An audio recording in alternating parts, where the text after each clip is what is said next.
नमस्कार दोस्तों, कैसे हो आप? जय श्री कृष्णा। पिछले 2 वीडियो में हमने 4 ज्योतिर्लिंग के विषय में जाना था। इस वीडियो में हम जानेंगे केदारनाथ ज्योतिर्लिंग, भीमाशंकर ज्योतिर्लिंग, बाबा विश्वनाथ ज्योतिर्लिंग और त्र्यंबकेश्वर ज्योतिर्लिंग के विषय में। वीडियो को पूरा एंड तक देखना, लाइक शेयर एंड सब्सक्राइब करना, बेल आइकन को दबाना मत भूलना ताकि नेक्स्ट वीडियो का नोटिफिकेशन आपको मिलता रहे। आइए जानते हैं केदारनाथ ज्योतिर्लिंग के विषय में, जो कि उत्तराखंड में स्थित है। भारत के 12 ज्योतिर्लिंगों में केदारनाथ प्रमुख ज्योतिर्लिंग है। शिव पुराण के अनुसार यहाँ भगवान शिव स्वयं प्रकट हुए थे। उत्तराखंड में हिमालय पर्वत के गोद में स्थित केदारनाथ धाम 12 ज्योतिर्लिंग में सम्मिलित होने के साथ ही 4 धाम और 5 केदार में से भी एक है। माना जाता है कि यहाँ आने वाले भक्तों की सभी मनोकामनाएं पूरी होती है। आइए जानते हैं केदारनाथ धाम कैसे बना। केदारनाथ ज्योतिर्लिंग की कहानी। 12 ज्योतिर्लिंगों में सर्वोच्च केदारनाथ धाम की अनोखी कहानी है। कहते हैं कि केदारेश्वर ज्योतिर्लिंग के प्राचीन मंदिर का निर्माण पांडवों ने करवाया था। पुराणों के अनुसार केदार महिष अर्थात भैंसे का पिछला भाग है। यहाँ भगवान शिव भूमि में समा गए थे। जब महाभारत का युद्ध समाप्त हुआ तो इस युद्ध के रक्त संहार को देखकर भगवान शंकर पांडवों से रुष्ट हो गए थे। वहीं पांडव अपने भाइयों की हत्या के पाप से मुक्ति के लिए शिव जी के दर्शन करना चाहते थे। अपने पाप का प्रायश्चित करने के लिए पांडव कैलाश पर्वत पर महादेव के पास पहुंचे, लेकिन शिव ने उन्हें दर्शन नहीं दिए और अंतर्ध्यान हो गए। पांडवों ने हार नहीं मानी और शिव की खोज में केदार पहुंच गए। भगवान शंकर ने तब तक बेल का रूप धारण कर लिया और वे अन्य पशुओं में जा मिले। पांडवों को संदेह हो गया था। भीम ने अपना विशाल रूप धारण कर 2 पहाड़ों पर अपने पैर फैला दिए। सब गाय बैल तो निकल गए, पर शंकर जी रूपी बेल पेड़ के नीचे से जाने को तैयार नहीं हुए। भीम बलपूर्वक इस बेल पर झपटे, लेकिन बेल भूमि में अंतर्ध्यान होने लगा। तब भीम ने बेल की त्रिकोणात्मक पीठ का भाग पकड़ लिया। भगवान शंकर पांडवों की भक्ति और दृढ़ संकल्प को देखकर प्रसन्न हुए। उन्होंने तत्काल दर्शन देकर पांडवों की हत्या को पाप से मुक्त कर दिया। पांडवों ने भगवान से प्रार्थना की कि वह इस दृढ़ रूप में यहाँ रहें। शंकर भगवान ने तथास्तु कहा और केदार ज्योतिर्लिंग के रूप में हमेशा के लिए यहाँ विराजमान हो गए। भीमाशंकर ज्योतिर्लिंग, महाराष्ट्र। 12 ज्योतिर्लिंग में छठा स्थान भीमाशंकर ज्योतिर्लिंग का आता है। महाराष्ट्र से थोड़ी दूर सह्याद्री नामक पर्वत स्थित भीमाशंकर ज्योतिर्लिंग का संबंध रावण के भाई कुंभकर्ण के बेटे से है। शिव पुराण में उल्लेख मिलता है कि भीमाशंकर ज्योतिर्लिंग में सूर्योदय के बाद जो भी सच्चे मन से भगवान शिव की पूजा अर्चना करता है उसे उसके सभी पापों से मुक्ति मिलती है। आइए जानते हैं भीमाशंकर ज्योतिर्लिंग की रोचक बातें, इतिहास और कथा। भीमाशंकर से है कुंभकर्ण के बेटे का संबंध। त्रेता युग में रावण के भाई कुंभकर्ण का एक पुत्र था भीमा। भीमा का जन्म कुंभकर्ण की मृत्यु के बाद हुआ। जब उसे ज्ञात हुआ कि उसके पिता का वध भगवान विष्णु के अवतार श्री राम ने किया है तो वह क्रोधित हुआ। भगवान विष्णु से बदला लेने के लिए ब्रह्मा का तप कर प्रसन्न कर लिया। ब्रह्मा जी से वरदान से भीमा बहुत शक्तिशाली हो गया और देवलोक पर अपना राज्य स्थापित कर लिया। देव पुराण के अनुसार यहाँ राक्षस भीमा और भगवान शंकर के बीच भयंकर युद्ध हुआ था। इसमें शिव के शरीर से निकले पसीने की बूंद से ही भीमारथी नदी का निर्माण हुआ है। भगवान शिव ने किया भीमा का विनाश। संसार को इस राक्षस से बचाने के लिए राजा कामरूप शिव जी की भक्ति करने लगे। भीमा को जब ये पता चला तो उसने राजा को कारागार में डाल दिया। राजा वहां भी शिवलिंग बनाकर पूजा करने लगा। क्रोध में आकर भीमा ने जैसे ही तलवार से शिवलिंग को तोड़ने का प्रयास किया, स्वयं शिव जी प्रकट हो गए। भीम और शिव जी के बीच भयंकर युद्ध हुआ और उसमें महादेव की हुकार से भीमा का विनाश हो गया। इसके बाद सभी देवताओं ने महादेव से इसी स्थान पर शिवलिंग रूप में निवास करने को कहा। तब से ही यहाँ शिव को भीमाशंकर के नाम से पूजा जाता है। भीमाशंकर में शंकर जी के पसीने से निकली नदी भीमाशंकर ज्योतिर्लिंग को मोटेश्वर महादेव के नाम से जाना जाता है। यहाँ शिवलिंग का आकार काफी मोटा है, इसलिए इसे मोटेश्वर महादेव भी कहा जाता है। इस मंदिर के समीप एक नदी बहती है जिसका नाम भीमा नदी है। ये नदी आगे जाकर कृष्णा नदी में मिलती है। बाबा विश्वनाथ ज्योतिर्लिंग, उत्तर प्रदेश।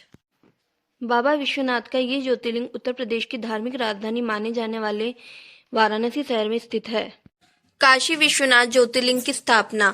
किंवदंतियों के अनुसार जब भगवान शिव और माता पार्वती का विवाह हुआ था तब भोलेनाथ का निवास स्थान कैलाश पर्वत था और पार्वती माँ अपने पिता के घर रहती थी, लेकिन उनका मन यहाँ नहीं लग रहा था। एक बार जब शिव जी माता पार्वती से मिलने आए तो माता ने उन्हें अपने साथ ले जाने की प्रार्थना की। माता पार्वती की बात मानकर भगवान शिव उन्हें काशी ले आए और तब से यहीं बस गए। धार्मिक मान्यताओं के अनुसार भगवान शिव का ये नगर उनके त्रिशूल की नोक पर बसा है और बाबा विश्वनाथ को विश्वेश्वर यानी विश्व के शासक के नाम से भी जाना जाता है।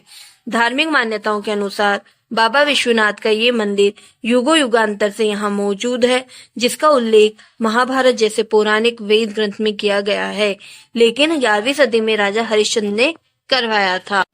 कई महान साधु संत जैसे आदि गुरु शंकराचार्य, स्वामी विवेकानंद, रामकृष्ण परमहंस, गोस्वामी तुलसीदास, भगवान काशी विश्वनाथ ज्योतिर्लिंग के दर्शन कर चुके हैं। बता दें कि इस भव्य धाम की संपदा को लूटने के लिए कई मुगल आक्रांताओं ने इस मंदिर पर आक्रमण किया। मंदिर पर आक्रमण और पुनर्निर्माण का क्रम 11वीं सदी से 15वीं सदी के बीच समय समय पर चलता रहा। त्र्यंबकेश्वर ज्योतिर्लिंग महाराष्ट्र। त्र्यंबकेश्वर ज्योतिर्लिंग महाराष्ट्र के नासिक जिले में स्थित है। त्र्यंबकेश्वर ज्योतिर्लिंग के निकट ब्रह्मगिरी नाम का पर्वत है। इसी पर्वत से गोदावरी नदी शुरू होती है। गोदावरी नदी के किनारे बने त्र्यंबकेश्वर मंदिर का निर्माण काले पत्थरों से किया गया है। इस मंदिर की वास्तुकला बहुत ही अद्भुत और अनोखी है। इस शिवलिंग में है त्रिदेव का वास। त्र्यंबकेश्वर ज्योतिर्लिंग सबसे अद्भुत और मुख्य है। बात यह है कि इसके 3 मुख हैं, जिनमें एक भगवान ब्रह्मा, एक भगवान विष्णु और एक भगवान रुद्र के रूप में माना जाता है। इस लिंग के चारों ओर एक रत्न जड़ित मुकुट रखा गया है, जिसे त्रिदेव के मुखौटों के रूप में माना गया है। इस मुकुट में हीरा, पन्ना और कई बेशकीमती रत्न लगे हुए हैं। त्र्यंबकेश्वर मंदिर में इसको सिर्फ सोमवार के दिन शाम 4 से 5 बजे तक दर्शनार्थियों को दिखाया जाता है। यदि ध्यान से देखा जाए तो इसके भीतर 1 इंच के 3 लिंग दिखाई देते हैं। इन तीनों लिंगों को त्रिदेव यानी ब्रह्मा, विष्णु, महेश का अवतार माना जाता है। इस मंदिर में काल सर्प दोष की शांति वैदिक पंडितों के द्वारा करवाई जाती है। शास्त्रों के अनुसार एक बार महर्षि गौतम के तपोवन में रहने वाले ब्राह्मण की पत्नियां किसी बात पर गौतम ऋषि की पत्नी अहिल्या से नाराज हो गईं। उन सभी पत्नियों ने अपने पतियों को गौतम ऋषि का अपमान करने के लिए प्रेरित किया। उन ब्राह्मणों को इसके लिए भगवान गणेश की आराधना की। उनकी आराधना से प्रसन्न होकर गणेश जी ने उनसे वर मांगने को कहा। उन ब्राह्मणों ने कहा, प्रभु किसी प्रकार ऋषि गौतम को इस आश्रम से बाहर निकाल दीजिए। गणेश जी को विवश होकर उनकी बात माननी पड़ी। तब गणेश जी ने एक दुर्बल गाय का रूप धारण करके ऋषि गौतम के खेत में जाकर फसल खाने लगे। देववश गौतम वहां पहुंचे और उन्होंने तिनकों की मुट्ठी से उसे हटाने लगे। तृणों के स्पर्श से गौ पृथ्वी पर गिर पड़ी और ऋषि के सामने ही मर गई। गौतम ऋषि को ब्राह्मणों ने बताया ये उपाय। उस समय छिपे हुए सारे ब्राह्मण एकत्रित होकर गो हत्यारे कहकर ऋषि गौतम का अपमान करने लगे। ऐसी विषम परिस्थिति को देखकर गौतम ऋषि उन ब्राह्मणों से प्रायश्चित पूछा। तब उन्होंने कहा, गौतम तुम अपने पाप को सर्वत्र बताते हुए 3 बार पृथ्वी की परिक्रमा करो, फिर लौटकर यहाँ 1 महीने तक व्रत करो। इसके बाद इस ब्रह्मगिरी पर 100 बार घूमो, तभी तुम्हारी शुद्धि होगी। यदि ये ना कर पाओ तो यहाँ गंगा जी को लाकर उनके जल से स्नान करके 1 करोड़ पार्थिव शिवलिंग से भगवान शिव जी की आराधना करो। इसके बाद फिर से गंगा जी में स्नान करके पुनः 100 घड़ों से पार्थिव शिवलिंग को स्नान कराने से तुम्हारा उद्धार होगा। तब शिव यहीं प्रतिष्ठित हो गए। गौतम ऋषि ने इस प्रकार कठोर प्रायश्चित किया। इससे प्रसन्न होकर भगवान शिव ने उनसे वर मांगने को कहा। महर्षि गौतम ने कहा, भगवान आप मुझे गो हत्या के पाप से मुक्त कर दीजिए। भगवान शिव ने कहा, गौतम तुम सर्वदा निष्पाप हो। गो हत्या का अपराध तुम पर छल पूर्वक लगाया गया था। ऐसा करने के लिए तुम्हारे आश्रम के ब्राह्मणों को मैं दंड देना चाहता हूँ। इस पर महर्षि गौतम ने कहा, उन्हीं की उस कार्य से मुझे आपके दुर्लभ दर्शन प्राप्त हुए हैं। अब उन्हें मेरा परम समझकर उन पर आप क्रोध ना करें। बहुत सारे ऋषि मुनियों और देवगणों एवं गंगा ने वहां उपस्थित होकर ऋषि गौतम की बात का अनुमोदन करते हुए भगवान शिव से सदा यहीं पर निवास करने की प्रार्थना की। देवों की प्रार्थना करने पर भगवान भोलेनाथ वहीं गौतमी तट पर त्र्यंबकेश्वर ज्योतिर्लिंग के रूप में प्रतिष्ठित हो गए।